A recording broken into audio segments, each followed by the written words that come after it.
Hey, what's up? This is Ricardo at Parts People, and in this video, we'll outline the steps for completing a part replacement on your Dell PC. Visit our website and use this coupon for a 5% off discount.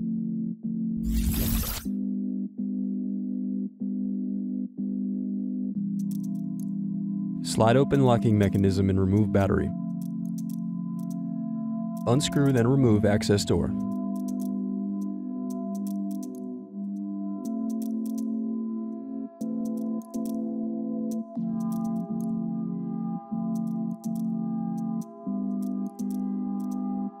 Thanks for watching. Don't forget to like and subscribe if you enjoyed this video. And if you need more, check out this playlist to watch other tutorials for your laptop. You can also click here to find parts for your laptop at partspeople.com.